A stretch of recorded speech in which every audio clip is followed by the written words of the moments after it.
welcome back to the Jet Press Podcast. My name is Justin Fried, and I'm joined, as always, by my friend, Mike Luciano. Mike, we're about like 2 or 3 minutes late. Apologies for that, but how are you doing today, buddy? What's going on?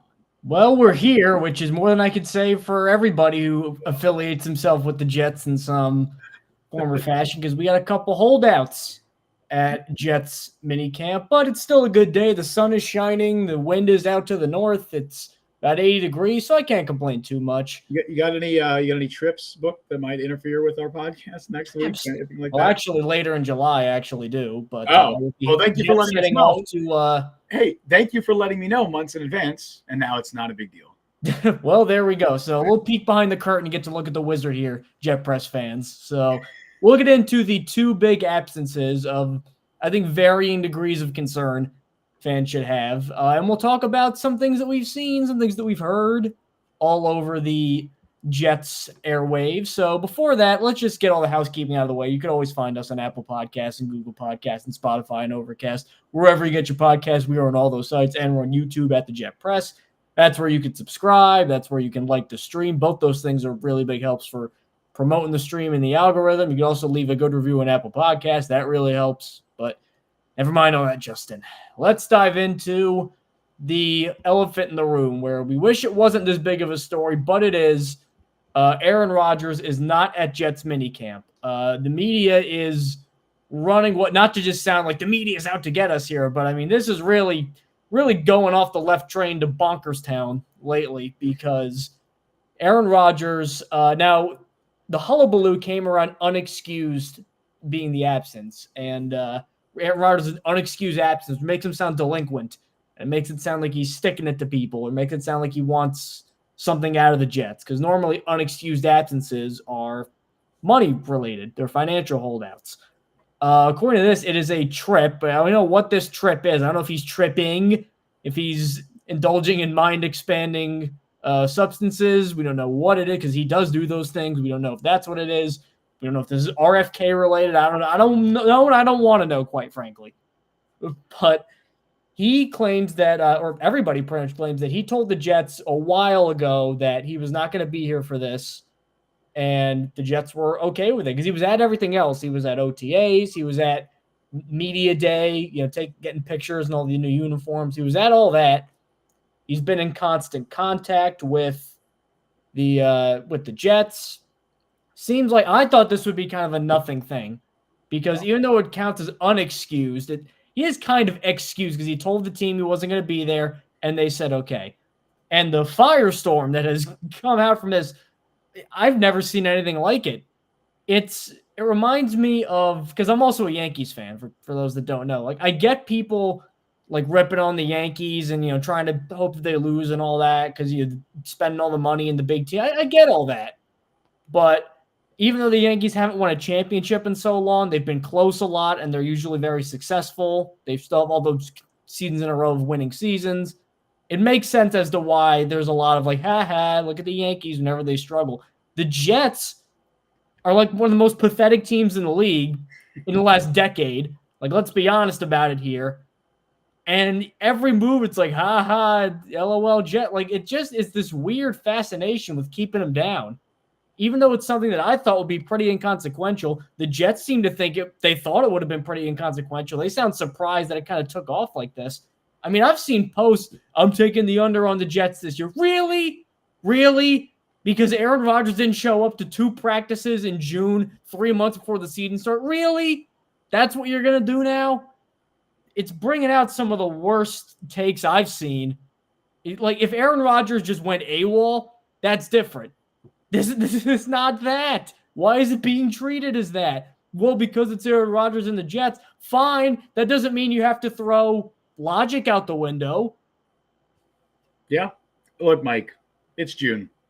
It is the middle of June. That is true, yes. People have nothing to talk about.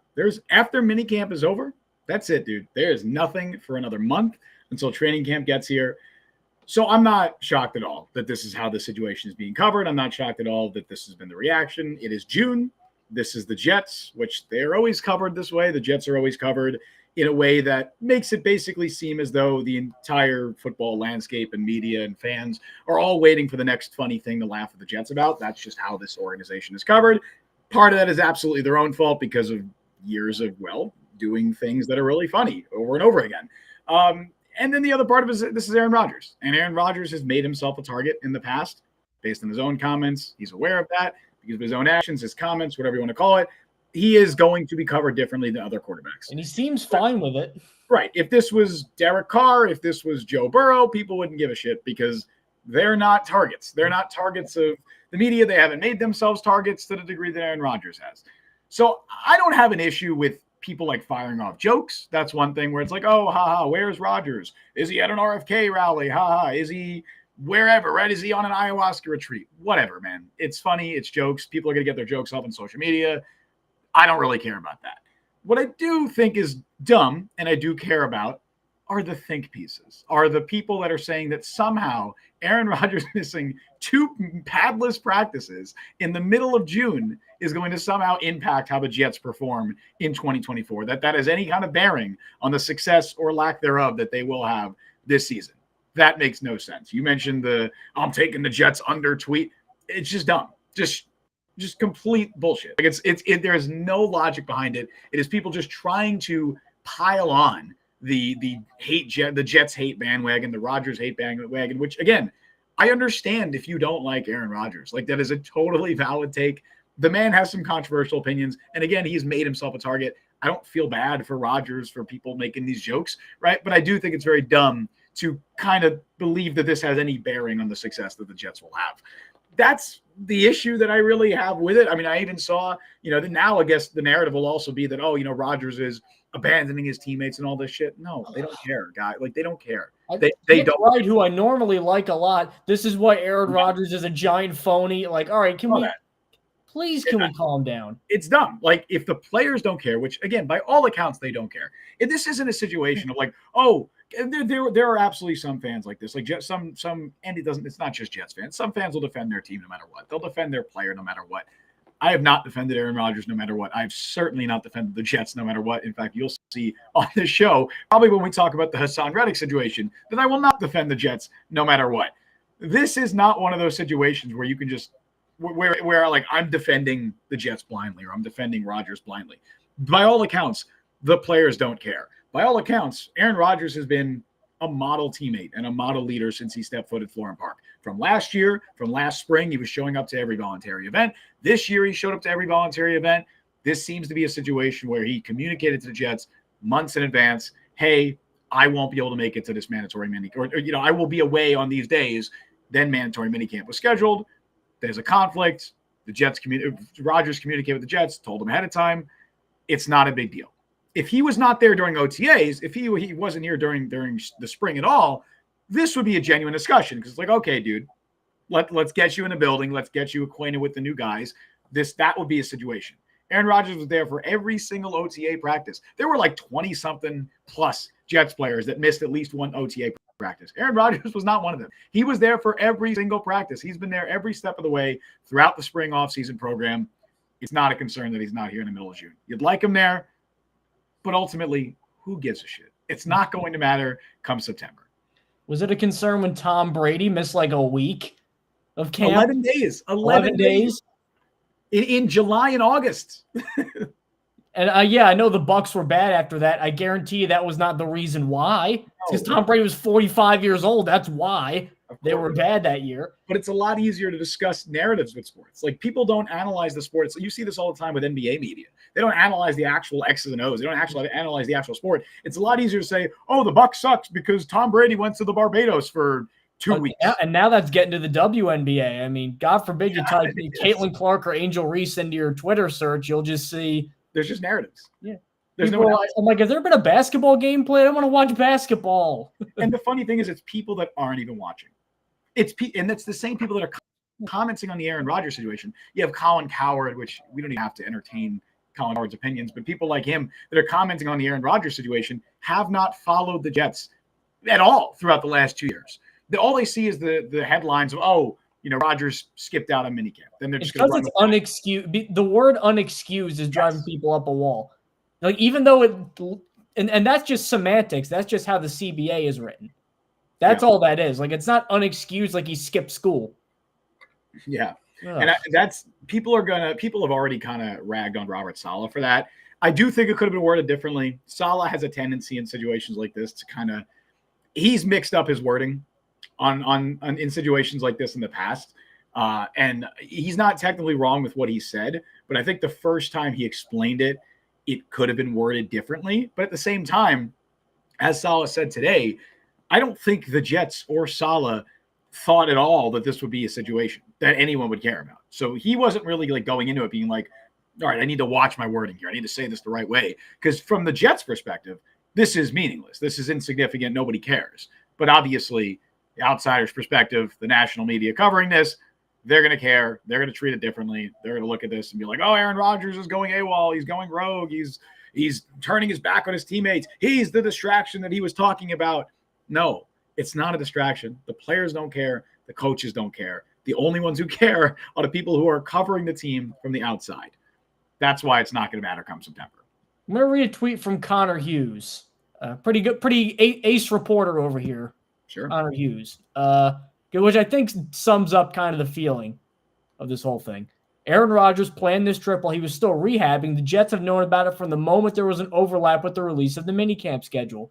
Rodgers is unexcused, quote unquote, because you can't excuse a trip, but not a contract dispute. So it's semantics, but there's no unrest inside the building. The Jets don't think it's a big deal. Not sure why the world is reacting differently. Same here. Rodgers missing these last 2 days after being at every voluntary workout for the last 2 years will have zero impact on what the Jets and Rodgers accomplish this coming season. Could not have said it better myself. Yep. This is people making a mountain out of a molehill if I have ever seen one. This is people just looking to get angry. But again, it's why are people angry at a team that hasn't made the playoffs in 12 years? Like, why us? Be mad at the Chiefs. Be mad at the Baltimore. Be mad at San Francisco. Those are teams to get some rancor out, I guess, because they're successful all the time. Isn't that what normally breeds jealousy and contempt? Like, why the Jets? A lot of it is Rodgers vitriol. Like, a lot of it is people just hating on Rodgers, which it's again, a lot of like Saleh too, and same old Jets. It is. Well, I think a lot of it is that some people believe, and I'm not even. No, some people see it as the Jets hitching their bandwagon to Aaron Rodgers, and as a result, they're now responsible for any hate thrown Aaron Rodgers' way. So if you hate Aaron Rodgers, by proxy, you don't hate the Jets.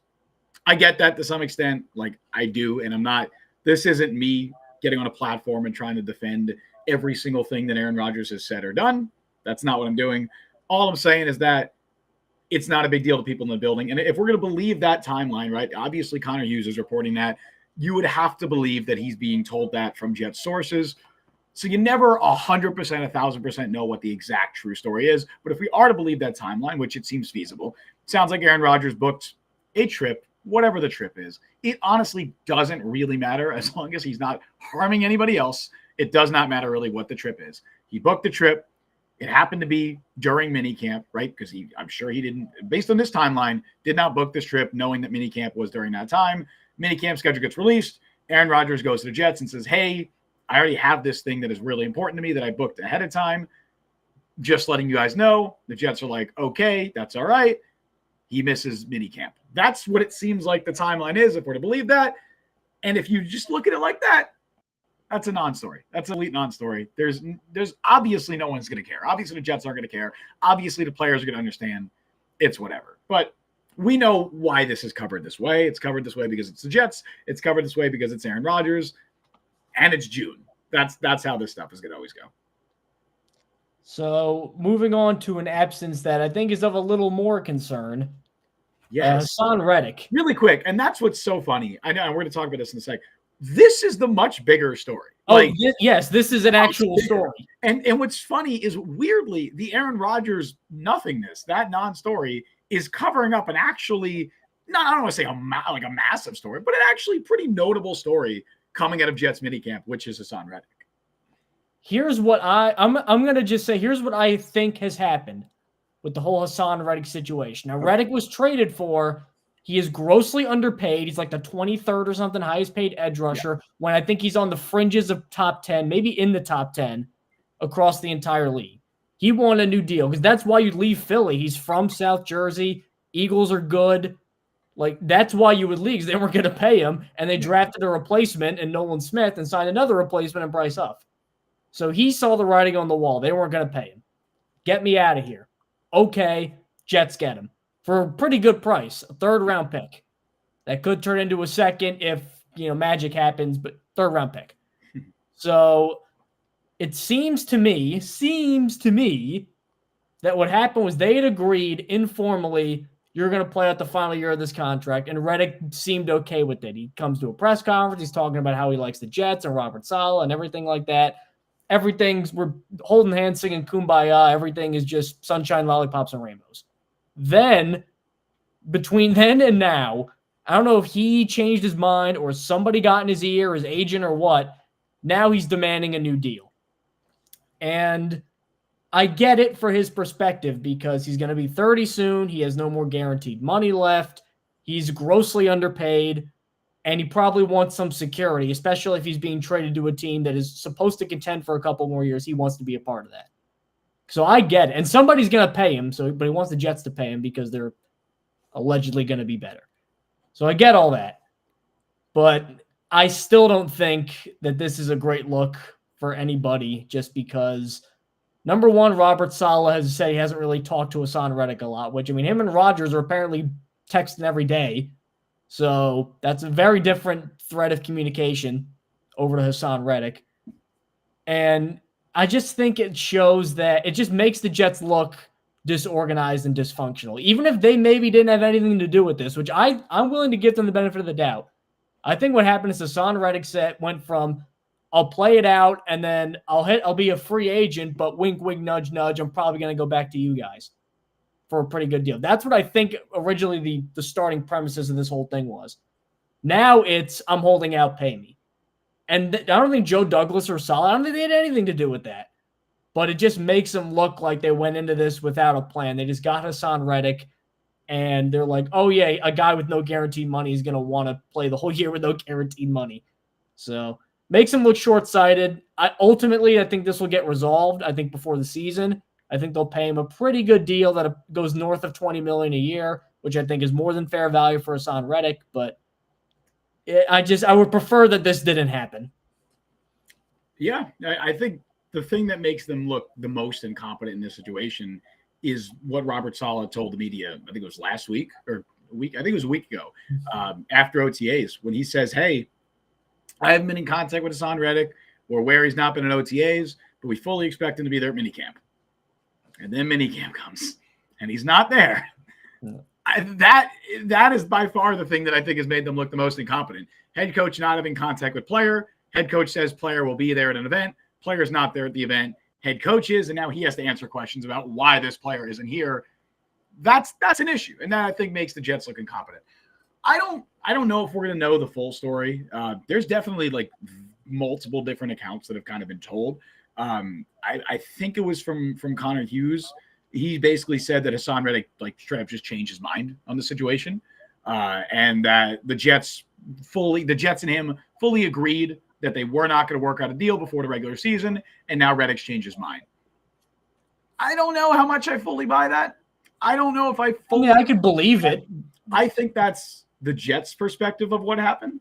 It was Rich Cimini who kind of offered a different perspective. I think this is more probably along the lines of what happened. I think it was more of like a communication issue where the Jets kind of figured that this would just get smoothened out, that they thought their relationship could fix the situation. They probably didn't expect to extend Haason Reddick before the start of the season. Haason Reddick was probably like, hey, I'd like an extension before the start of the season. The two sides probably agreed that they would address it at some point. That meant to the Jets, they're probably not going to extend him. That meant to Reddick, hey, hopefully we're going to get a deal done. And then when it became clear that the Jets probably were not aggressively looking to pursue an extension for Haason Reddick, Reddick kind of was like taken aback by this, probably went a little no contact with Robert Saleh, and then did not show up to team events, kind of making his stance clear, likely at the request of his agent telling him to do this stuff, advising him, saying, hey, if you want a new contract, don't show up to this and this, right? That's what I think more likely happened, is that Reddick was under the assumption that the Jets would be more active in trying to extend it before the season than the Jets wanted to be. Now, it's impossible for us to know like whose fault that is or what was actually said in these conversations. We don't know. I just think both sides thought they were on the same page and they weren't on the same page. I don't think Haason Reddick just flipped his switch and just changed his mind. I also don't think it makes sense that a guy who is 30 years old or close to 30 who has zero guaranteed money left on his current contract would want to go into the season without a new contract. Also, ignoring the fact that he is, as you said, significantly underpaid. That doesn't make much sense to me. So I don't see what Connor Hughes is reporting there. That would really surprise me if Haason Reddick was just like, yep, I'm cool playing it out. I will be there at all team events, and we don't even have to think about a new extension before the season. That would surprise me. So I think that's more likely. The bigger discussion comes with now what is the resolution? Because last week, I remember we were talking about this on the show, and I remember I said that, I'm pretty confident that this will get worked out. They'll extend him before the season. We'll all be okay. Well, now, I don't know how confident I am in that because based on reports that are coming out now, especially, again, I'll point to the Connor Hughes report, who he's generally reporting from the Jets' perspective. It sounds like the Jets don't want to get a deal done before the season. That tells me that they, barring anything changing, would have preferred this to be a rental situation. Because remember, we talked about this at the time of the Haason Reddick trade.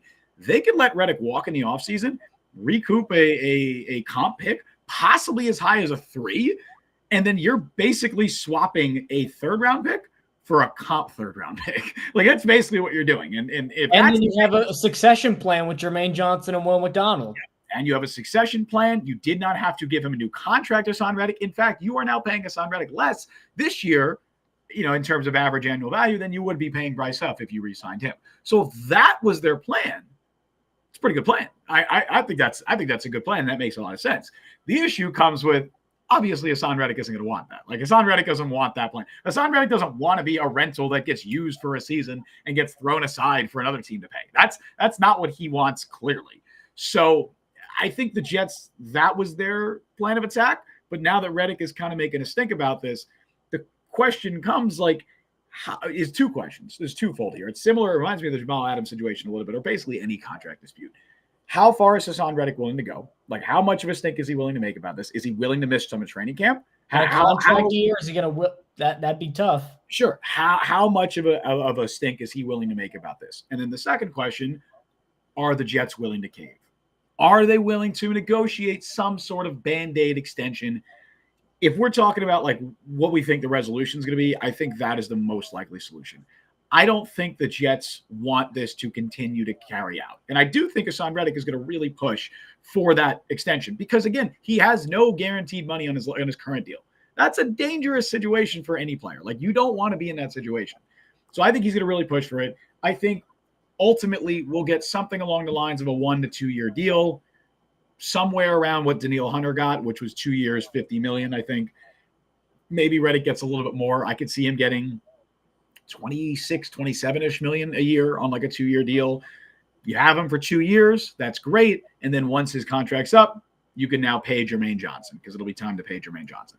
I think that makes sense to me. That's a good timeline for both sides. I think Reddick wins in that scenario. I think the Jets win. It's not my ideal scenario. Again, we don't got to rehash the Bryce Huff stuff. We talked about a lot last week, but I think that makes the most sense for the Jets in this situation if they don't want this to really carry out in the training camp and become a real problem. See, I'll disagree in the idea of, while it could work, and I think the Jets were presenting it to themselves as it's a nice fallback option if we just get Reddick for a year, we then get the comp pick, and then essentially we just, for free or for moving down like 10 spots in the draft order, got a guy who could get 11, 12 sacks, and then we just slide in a replacement. I think that's a good fallback option, and I think that's why this trade package was so attractive to them.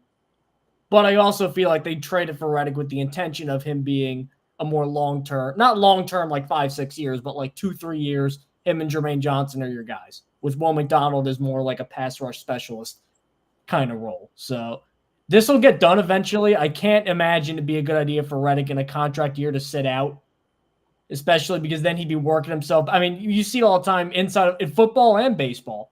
And look how these guys have missed spring training and they've been struggling as pitchers. It takes a while to ramp up to full speed. I know he's going to be working out on the side and all that, but it takes a while. I don't think he'd do that to himself in a contract year. And I think the Jets don't want a malcontent. They don't want somebody who's disgruntled.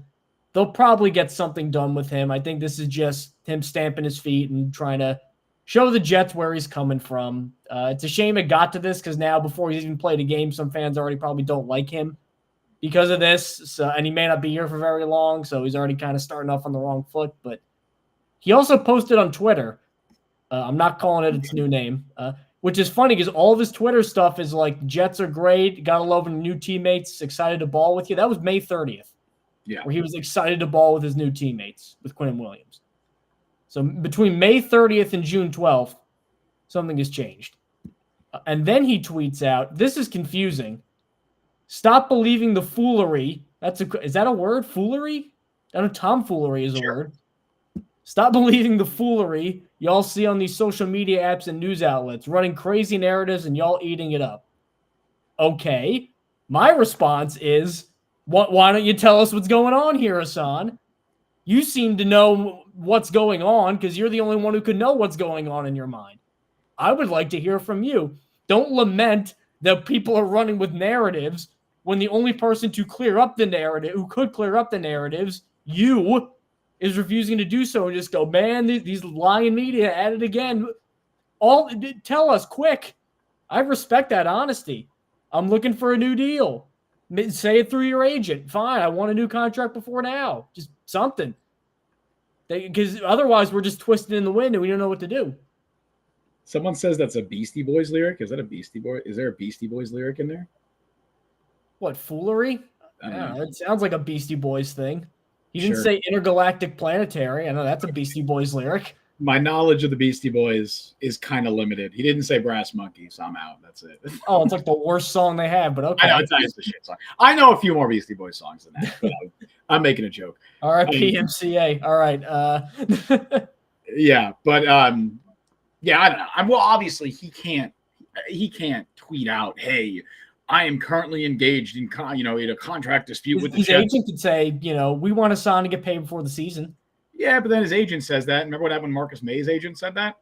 Like, everyone hates him. Like, I don't think there's a people don't like him now anyway because he's holding out. Sure. Well, and those people are to be entitled to their opinion. I don't think it's a lose-lose situation. You say nothing, you say something.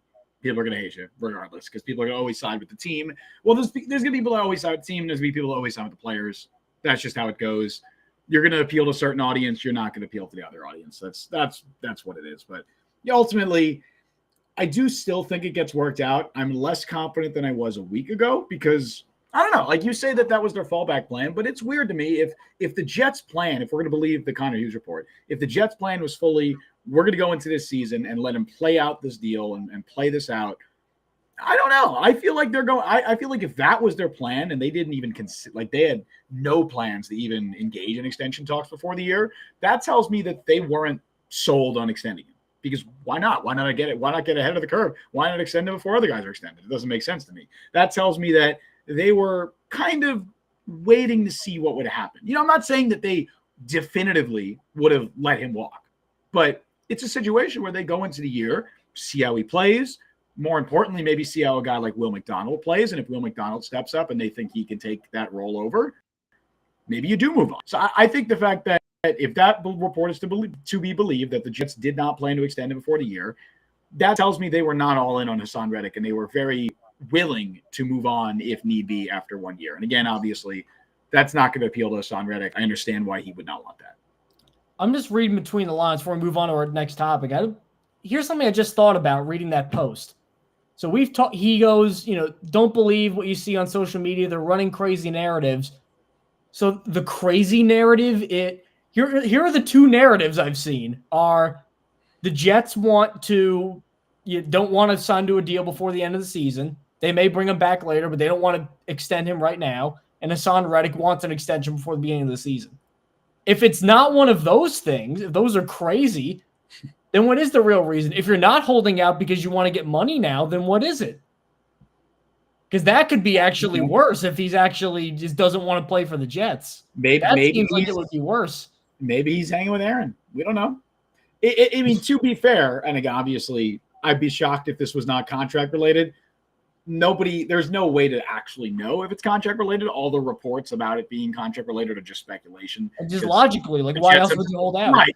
I like I said, I'd be shocked if it wasn't contract related, so you never know. But I don't know. I understand why I guess he's tweeting. He's probably frustrated and probably seeing a lot of people saying probably not even like what we're saying here, because I feel like what we're saying here is not exactly a crazy narrative. It seems pretty logical, but there are definitely people who are going to run with it and who are going to be like, oh, he's being greedy and all this stuff. And I mean, there's been reports about what he might be looking for. I think it was either Connor Hughes or Zach Rosenblatt said he might be looking for upwards of $30 million a year. Upwards of 30? Right. And well, up to 30 million a year, like anywhere between 25 and 30 million a year.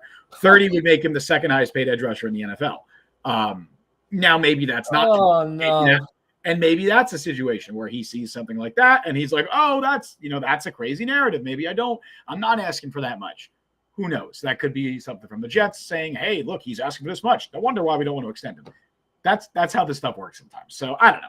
I don't know what he's referring to in that tweet. All I know is it doesn't tell us shit. And I don't think he wins anything by tweeting that out. It probably doesn't make the situation any better.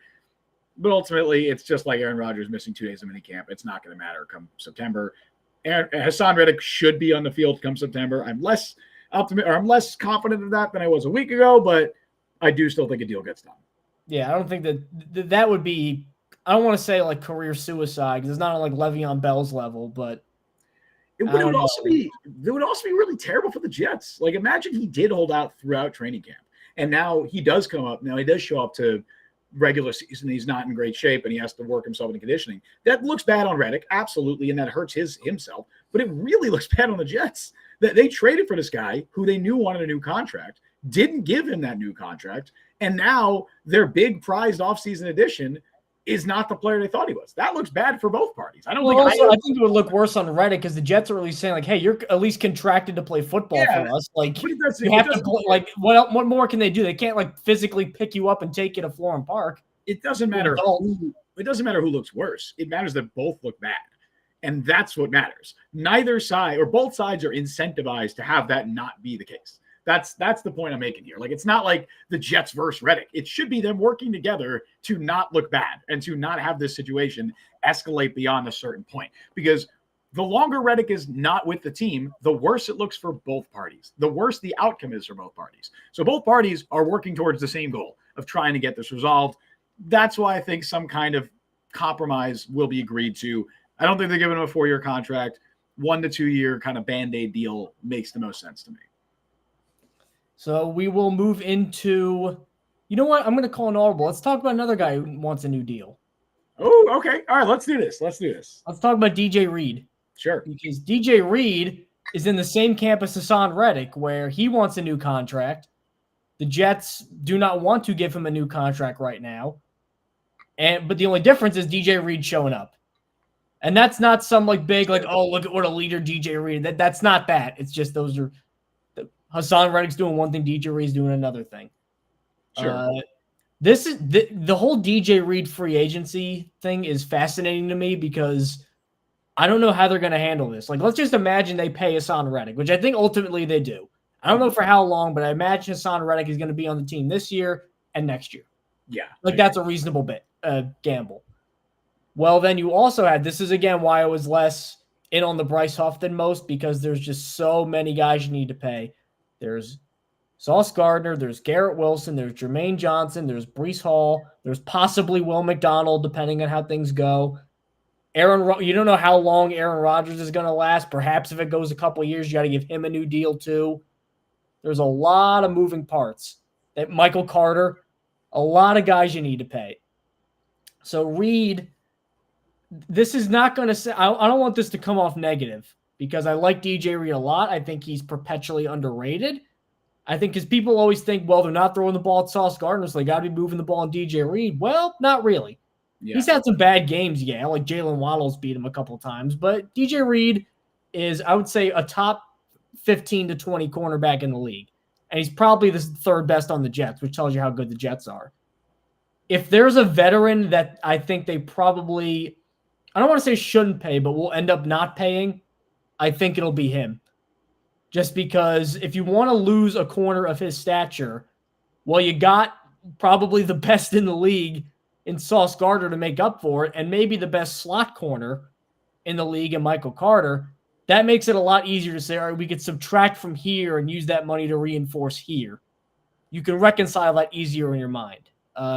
I would not be opposed to DJ Reed coming back, certainly. I know Connor Hughes, not to make this an all Connor show, but he has also been very vocal about how he wants DJ Reed to be re-signed rather. He's a leader. He plays hard. He's durable. He makes plays. I could totally see the Jets just caving, giving Reed a new deal. I mean, he got 3 and 33 last time. It'll be way more than that, probably in the 20 range, if I'm being honest. Yeah. So that's a big commitment, and it probably makes it less likely that Jermaine Johnson, or as much as I love him, Breece Hall gets a deal because he is a running back, and why I would pay him. You know, GMs and running backs these days. That's why Joe Douglas, I almost called him Joe Carter. Joe Douglas keeps drafting running backs to have that depth. But it's becoming hard if I were to build my ideal vision of the team, there's very few scenarios in which I imagine keeping Reed at that price because he's not going to sign an $11 million a year contract again.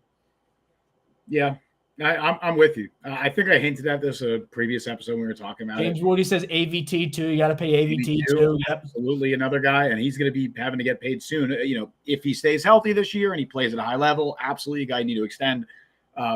Yeah, I think how long Tyron Smith's going to be here. What if he wants to come back again? Sure. Got to worry about that. Yeah, I think we talked about this briefly in the past, but yeah, this is a good time to talk about this more in depth now because, you know, DJ Reed's a phenomenal player. One of the best free agent signings that the Jets have made in a long time. You could honestly say ever, probably. I think he qualifies in, you know, maybe a top 10 free agent signing in Jets history.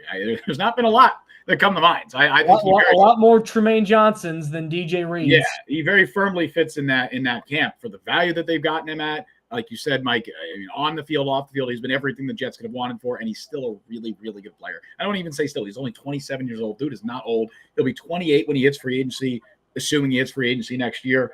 That is somebody you want to pay. That is somebody that should get a payday, and I hope he does. I don't think it's going to be from the Jets, and that sucks to say. It's just a numbers game, and I hate that. I don't even want to, because the Bryce Huff thing, I'd rather pay Bryce Huff $17 million than Haason Reddick 26, 27 million, whatever to give him, right? That's besides the point. You got to pay so many guys. You already rattled so many of them off. Jermaine Johnson is going to get paid. You have to pay Breece Hall. I don't care. What they should do is they should extend Breece Hall next offseason, the first chance they get him for his prime years before the expected decline eventually starts. That's what you should do. Give him a 3-4 year deal, make 2 or 3 of those years guaranteed. You got Breece Hall under contract for his prime. That's what you should do there. Obviously, Sauce Gardner's going to get paid. You assume Garrett Wilson's going to get paid. There's a lot of guys that got to get paid here. Michael Carter. DJ Reed feels like the odd man out. And that sucks. But, we were talking about this briefly before the show. You can live. If you have Sauce Gardner and Michael Carter, you don't need a DJ Reed. It's amazing to have a DJ Reed. And DJ Reed's a fantastic player. Top 20 corner, probably pushing top 15. He's a number 1 corner on a lot of teams. If you can have that trio, you have Sauce Gardner, DJ Reed, Michael Carter, which the Jets do now. That is the best cornerback trio in the NFL. It's one of the best cornerback trios we've seen in a long time. That's amazing. But it's a luxury. It's not a necessity. And extending guys like Garrett Wilson, extending guys like Sauce Gardner, like Breece Hall, like eventually Jermaine Johnson, those are much more necessities than extending a guy like DJ Reed. And that sucks to say. The other aspect of this is I think the Jets are looking at this in multiple ways. They drafted a guy named Quantez Stiggers this year in the 5th round, who, by all accounts, is very impressive in OTAs. He's been very impressive this spring. Dude's a complete wild card. He's a complete dart throw. He has never played a single down of organized college football. He went from the fan-controlled football league to the CFL, and now he's in the NFL. You don't know what you're getting from him. But by all accounts, he's played pretty well, and he's looked the part, and he is impressing, with some reporters even saying, hey, he's pushing for cornerback 4, which your 4th cornerback right now is Brandon Echols, who I don't think Brandon Echols is anything special. He's not DJ Reed, but I think on some teams, he might be pushing for a starting job. I think he's a quality NFL cornerback, solid player, and if he can get even better, awesome. Maybe he can compete for that second cornerback job opposite Sauce Gardner in the future. And the other option is it's early right now, but next year's cornerback class is looking pretty good. There's a couple of guys I know that are near the top of a lot of people's draft boards right now that obviously a lot can happen. It's only June, but Jets are certainly looking ahead and saying, hey, we have a couple of guys there we might like.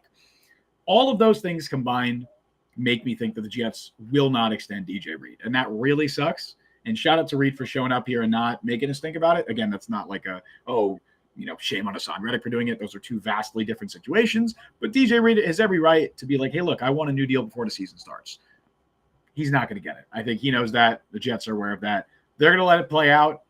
Is there a scenario where DJ Reed comes back next year? Yes. It would not be at what I imagine his current market value is. But if for whatever reason that market value goes down, whatever the case would be, I think there's a scenario where he comes back. But I'd be surprised at this stage if he is on the Jets in 2025. And that sucks to say because he's a great player, great dude, and he's been a wonderful addition to the team. But you can't pay everybody. And that sucks, and that's a reality. It's a reality that the Jets have not had to face in a long time. It's been a long time since we've had the discussion with the Jets of, oh, who do you pay? Who do you let go? That's a very unfamiliar discussion for the Jets, but it's the situation they find themselves in because that 2022 draft class is going to get paid, and there's 4 guys there that you have to pay. They're all 4 all-pro, Pro Bowl caliber players, not to mention other guys like Elijah Tucker, Michael Carter, whatever. So the day of reckoning is coming, and unfortunately, I don't think DJ Reed is going to be a part of that next team beyond 2024. But it's a dramatic way to say it, the day of reckoning, but okay. It's the day of reckoning. Is like you're going to have to pay guys. You're going to have to pay guys. You're going to have to pull out the checkbook. It's coming, Joe Douglas, and he knows.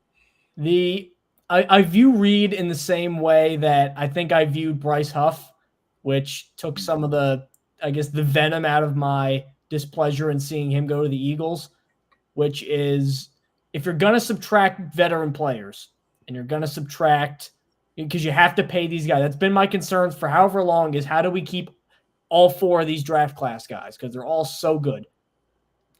They had enough defensive line depth. Edge rusher, we can get it, but defensive line depth, I felt like they had enough where you could take away a $17 million investment in Huff and use this is before Reddick and use it somewhere else. If there's a place where you can subtract some of your talent, it's the cornerback spot. Now, as good as this trio is, the best in the league, dare I say performance-wise, one of the best ever. I know they don't have the record to show for it, but I mean, the Dome Patrol Saints in the 80s weren't winning. A lot of people say they're the best linebacking core ever. All 4 of them made the Pro Bowl together a couple times. So, in terms of just how good they've been, exemplary. Yep. But this is not common in the NFL. These things don't last. So Reed, I feel like he's going to have to I wouldn't go putting a lease down on an apartment anytime soon in New York or a house anytime soon just because I feel like the Jets are going to try to make an effort, but Joe Douglas, I think, is going to say, this is the most we're going. I don't care what I say. This is the most we're doing. And I don't think that'll be received well by Reed, who's way outplayed his contract. Oh, absolutely. He deserves a payday. He will get a payday, hopefully, from somebody. And that's why somebody like Quantez Stiggers is probably one of the most underratedly important players on the roster this year. Because if he impresses enough to the point where the Jets feel comfortable going into next year with him, I don't want to say locked into a starting role because he'd have to do a lot for that, but at least just competing for a starting job. I mean, heck, if he develops into a starter, dude, you got a 5th-round rookie who's got 3 more years of team control left, locked in as your cornerback too, opposite Sauce Gardner, and alongside Michael Carter, who are both going to get paid in the very near future. That is an incredible luxury to have. So if Quantez Stiggers can develop into that kind of player for the Jets, I don't want to put too much on. I mean, he is a 5th round, end of the 5th round, last pick of the 5th round rookie. Let's not crown him yet. I'm not saying he will. It's a huge if. Again, it's even a bigger. This isn't just a 5th-round rookie. This is a 5th-round rookie who came from the CFL, who never played college football. 2 years ago, was playing in the fan-controlled football league.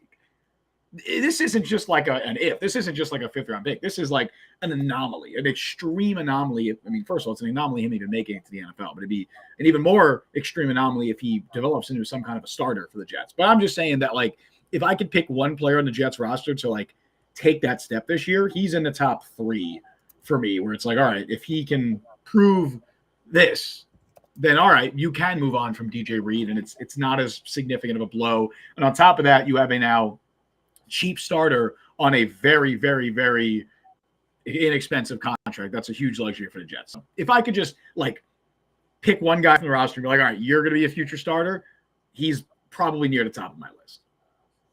So the defense, solid gold. Absolutely. Everybody loves him. The offense, bad. Well, dare I say inept. Dare I say unwatchable Drek Pap that is the equivalent of football ipecac that just makes you throw up and get sick and just vomit engorged pieces of your intestine all over the place. Hey, that's what last year was. Zach Wilson's gone, man. Relax. I just you see these scars? They're real. We watched entire Tim Boyle games. Dude. Tim Boyle. Contractually mandated fun. What was it? Wasn't that a Weird Al thing? Mandatory fun? That's maybe. Sure. I will stand by the fact that Zach Boyes, who is currently the quarterback for D3 SUNY Cortland, is a better quarterback than Tim Boyle. Did he go into the draft this year, or was that? Hopefully next year. Cole Burgess, wide receiver, who on the national champs, SUNY Cortland Red Dragons, signed with the Cincinnati Bengals. Also, J.J. Lapp, another receiver from that team, currently on the Los Angeles Rams. 2 Cortland alum, currently in the NFL. We also have an interview with Cole Burgess up on the channel, if anyone's interested. Yes, we do. Anyway, sorry. Let's talk about who could be coordinating these offenses, because they picked good spots going to Cincinnati and LA in terms of offenses. The Jets do not have that. Now, Nathaniel Hackett nominally is the offensive coordinator. Any other team, he would have been fired. We don't need to keep going over chapter and verse about how we know he stinks. He knows he stinks. The team knows he stinks. He knows that he's deplorable. Like, we're just going to live with it at this point. So to apparently accommodate this large baby man's feelings, they are trying to find ways to work around Nathaniel Hackett. Because normally, not only is he the offensive coordinator, I feel like even if you compared him to other offensive coordinators across the league, I feel like he had as much responsibility and control over the entire offense as anybody last year. I mean, they gave him the keys to everything. Now, again, they gave Aaron Rodgers the keys to a lot of it too, and then he was not able to use his keys because of his injury. Fair enough. But Hackett did himself no favors. So after trying to hire I don't even know how this worked, like an offensive coordinator who would call plays, but Hackett's still the coordinator. I don't know how it would work. They tried to do that. They failed. It seems like the Jets are going internal with that, because the 2-minute drill, which was one of Hackett's alleged specialties in Green Bay, it was 2-minute drill and the gold zone, because he's Austin Powers. God, I hate this guy so much. I can't wait till he's gone. Like, do you want to keep him? No. It's fair, man. So to find ways to work around that, they are now having Todd Downing call plays in the 2-minute drill. Now, obviously, this is nothing official just yet. It's clearly this is the time to experiment with stuff, and they just want to see how it works. But I think the fact that they're even experimenting with this, it's not great for Nathaniel Hackett. I don't know if they're doing it now because Rodgers isn't here, and like Rodgers wants his guy Hackett, and Todd Downing, they're trying with somebody else. But as bad as Todd Downing is, remember he had a DUI, which I don't like for a guy who's supposed to be responsible at this age, and he was not particularly good. I mean, he was much worse than Bill Musgrave in Oakland. He was not impressive as a tight ends coach in Minnesota. He was bad as a Titans offensive coordinator. Go talk to any Titans fan, if you could find them. They do not have a lot of complimentary things to say about Todd Downing. That's putting it mildly. He was very bad. With Derrick Henry, he struggled to run the ball at times. So think about that.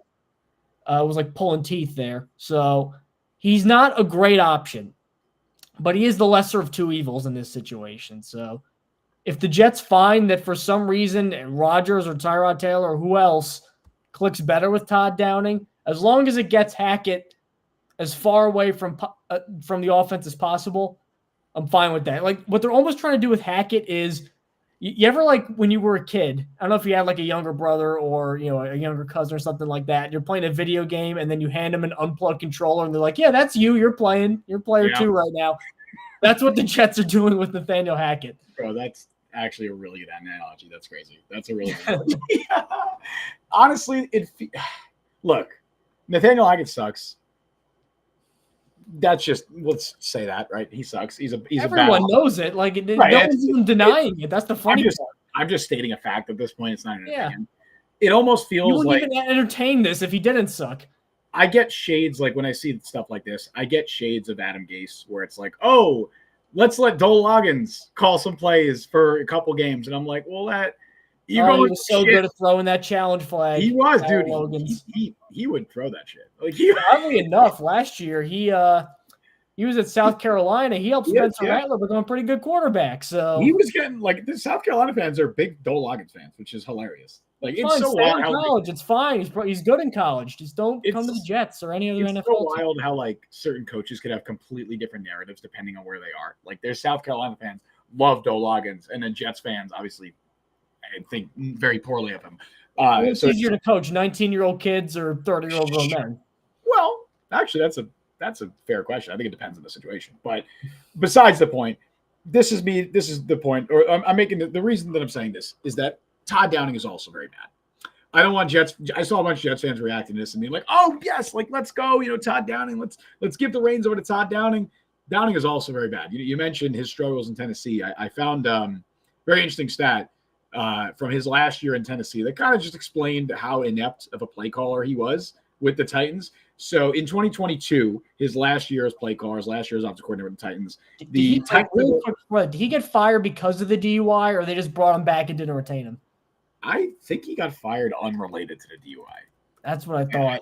I think he was let go completely independent of the DUI. Yeah, he was let go in January. The DUI happened in November, and he was brought back after the DUI. So I guess that was the final straw. They're like, all right, enough of this. Right. It was also just very bad at his job. For example, on top of that, like he had a 5% chance, and that took it to 0 of coming back. Sure.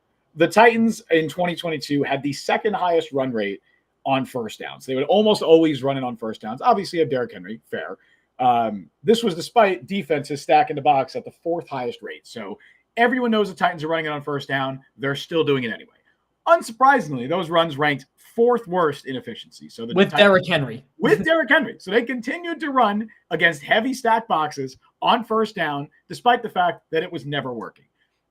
And all of that being said, the Titans also on first down passes ranked third in efficiency. So they were one of the most efficient passing teams on first down. They just never did it. And they exclusively ran, and they were really inefficient at that. They were really bad at that. Which is funny because in Oakland, he was chucking the ball at an insane rate when he was at the Raiders. He saw Derrick Henry, and he's like, all right, we're giving this guy 35 carries a game. Which is reasonable, but then he does that. So right, it's reasonable if circumstances call for it. So all of that is to say, Todd Downing did a very bad job with the personnel he was given in Tennessee. Titans fans will be the first ones to tell you that. It's not going to matter if Todd Downing is the one calling plays. It's not going to matter if Nathaniel Hackett is the one calling plays, because at the end of the day, what matters is Aaron Rodgers is going to be the quarterback, and he's going to be the guy running the offense. The Jets have made that abundantly clear. It's been made abundantly clear in reports. We know what's going on with the offense. It is Aaron Rodgers' offense. Sure, Robert Saleh is getting involved, and I believe Saleh, or I think it was it Connor Hughes reported this? Not to, again, bring up Connor Hughes again. But I believe his report, because he was the one who said that Downing was the one initially doing the 2-minute drill. Yeah, he said Saleh chose to mix up play callers on both sides of the ball during the unscripted portions of practice, wanted to give coordinators and coaches different perspectives from what they normally do. Hackett is still expected to be the primary play caller. Sure, whatever. Even if it was Todd Downing, even if they gave the reins to Todd Downing, it wouldn't matter because, as we all know, Aaron Rodgers is the guy doing it. So I don't really care. I don't care if it's Nathaniel Hackett. He stinks. I don't care if it's Todd Downing. He stinks. Basically, the entire offensive coaching staff stinks. We've been over this ad nauseum. That is, if there was one flaw with this Jets roster, outside of maybe like safety or health, right, that could be a flaw. The most glaring and obvious flaw is the offensive coaching staff is very bad. It is egregiously bad. So, yeah, Hackett's bad. Downing's bad. It doesn't really matter which one of them is calling plays, quote unquote. It's going to be Aaron Rodgers. I just had a very interesting scenario come up thinking about this. Okay, what do you got? Like last year, we said that what if the nightmare scenario happened, and then the nightmare worse than even the nightmare scenario? Nobody could have even imagined that. Let's say that happens again, and Rodgers ends up missing a lot of time. Okay. Do you think there's a part of Robert Saleh that will say, all right, if Rodgers is gone again, that makes Hackett even more redundant. If Tyrod Taylor has to play, Todd Downing will call the plays. Yes. I think it's you know what it's like? It's like, some pitchers have like catchers that specifically Tim Wakefield used to have like a personal knuckleball catcher. Yeah. Yep. There are certain pitchers that have certain catchers. It'd almost be like Nathaniel Hackett is the Aaron Rodgers offensive coordinator. But if it's anyone else. Well, I could be the Aaron Rodgers offensive coordinator. Yes, you can. I guess that's the weird thing. Like, it's friends with him. Your analogy falls apart because some pitchers, like every pitcher has a very specific style. And it can be influence heavy or not. Like, Rodgers is the most idiot-proof guy to quarterback. You don't even call the plays half the time he does. It would be like if a pitcher that's not even like a thing you could specialize in, because like we could specialize in that, and then Rodgers just calls his own plays anyway. And then what a genius guy we look like. Hackett specialized in friendship. That's his specialty. It would be like if a pitcher wanted a specific catcher to call his games because he was friends with that catcher. That's what it would be like. Well, it's funny. Like there's guys like that too, where it's like, they keep the vibes good and stuff like that, and they're just really like Udonis Haslem. Tanzel smart. Tanzel smart. Like great vibes, great personality. Everybody loves him. Love having the personality hire guy. Yeah. Hackett doesn't seem like that. He seems like this weird, like corny guy talking about Tugalicious and Austin Powers. Like he looks like a goofy, weird guy. I think the guys like him, but I've not heard anything saying that the players don't like him. It'd be weird if he was like a Mike McDaniel, like savant who just had this beautiful mind that could just break down stuff like that. And like, all right, he's like this weird, almost like a mad scientist guy. You just learn to work around him kind of thing and let him do his thing. Hackett's not like that. He's like, hey, you want to watch Shrek 2 or whatever the hell he does in his free time instead of breaking down plays, because I know he doesn't do that because we've seen the evidence of that. He's totally a Shrek 2 fan. Like that's 100. I've only seen the first one and I was 7, so I can't comment on that. He watches Shrek. He watches Austin Powers. That's totally his thing. He loves like Anchorman, which like great movie. But yes, you're right. It's a funny movie, but not like everybody can quote it like ad nauseum. It's just like whatever to me. The Other Guys is a 50 times superior film. That I will defend all day I die. I've never seen it. Oh, you're missing out. I've seen Anchorman. I've seen Anchorman 2 as well. It's Will Ferrell and Mark Wahlberg and God, I'm blank. Oh yeah, Samuel L. Jackson and The Rock are in it for like 5 minutes. Okay. Funny. Sure. Right? And Michael Keaton is like the police chief. He's great in that. So maybe this is mean I'm sorry, not to derail movie talk. Oh, no. Heaven forbid we do that in a Jets podcast. This is how you know it's getting close to 4 o'clock. We start talking about movies. Maybe this is mean. I feel like Nathaniel Hackett is a high school football coach who just happened to have a coach or a father who coached in the NFL. Yes. Paul Hackett. That's what he is. Maybe that's mean. Like, I don't want to be mean to the guy. I've never met him. Or college coach. He could be the next Dowell Loggins. He could go to college and be great. Imagine being like, if you dream hard enough, you can be the next Dowell Loggins. That sounds him going into people's houses, like moms' houses to recruit kids. That's shitty, though. Dowell Loggins accomplished more than me. That sounds shitty. But it's so funny to be like, Dowell Loggins. Hackett was the OC at Syracuse when Doug Marrone got hired. He was. So he can do it. He can do it in college. Sure. Honestly, I feel like he has the mentality, like the personality of like a goofy high school football coach. Like I've seen coaches like him in high school. I know them. I've seen coaches like that at the high school level, and the players all love him. It's fun, whatever. Maybe his team doesn't win a lot of games, but he's a fun coach. Like I feel like that's what he was meant to be in this life. He just happened to be the son of an NFL coach, and now as a result, he gets to be the offensive coordinator for maybe the most talented Jets team in franchise history, one of the most talented Jets teams in franchise history. And he just so happened to befriend one of the best quarterbacks in NFL history. And that's why he is in the position he's in. And it's honestly, I'm not saying I feel bad for him, but it's like the guy's clearly he's overwhelmed by the situation he's in. But look, man, it's good for him. He's along for the ride. He's, like you said, Mike, he is the little brother that you gave the controller that is unplugged, and he's just kind of pretending to play along. It's like if you were on like a big luxury airliner, like all, done up and the luxury and modern and sleek. And then you look in there and then the pilot's just like, this stern old captain guy, and then it's like his grandson's in there. It's like, hey, take your grandson to work day, right, Billy? And then Billy's the co-pilot. Get Billy out of there. We're on a luxury airliner. We want an actual pilot. And then every once in a while, the grandson like kind of takes over, or worse, the grandpa tears his Achilles, and now the grandson is piloting the ship, and you don't know what's going on. Beep. Plane goes down. And the replacement pilot is completely incompetent in his job. And replacement pilot? I'm trying to make an analogy to Zach Wilson. The steward is Todd Downing. What, like the stewardess handing out the peanuts or something? I was more thinking Zach Wilson. Oh yeah, Todd Downing could be like, Todd Downing could be one of the flight attendants. Zach's in the cargo bed. So now that we've completely tortured this analogy and ruined it. Wait, who's Robert Saleh? Who's Robert Saleh? Who's Robert Saleh? Is Robert Saleh flight control? Is he? He's the what do they call it? The air marshal. Ooh, yeah. The cop who sits in the front row. And maybe Joe Douglas too. I feel like that also fits Joe Douglas. Douglas is too big; he can't fit there. So thank you guys for tuning into the Jet Press podcast. I'm sorry, Joe Douglas. Oh my God! Sometimes you got to take the layups, man. That was too easy. All right, thankfully it's a mid-June show. No one's watching this shit anyway. Oh, dude, no, we actually got a ton on YouTube for a while, and actually Twitter. Tuning in to watch this. All right, Mike, that about does it, right? Oh dear. So thank you for tuning into the Jet Press podcast. As always, you can find us on Apple, Google, Spotify, Overcast, wherever you get your podcasts. We are there, and we're on YouTube. That's where you can like and subscribe. They really do help to support the show. Justin, any final words? No, man. For the show, not like, and then we'll execute you. I know that sounded really dramatic. And then the plane. Any last words? And then the plane's going to go down. Get with the plane. We're done with the plane.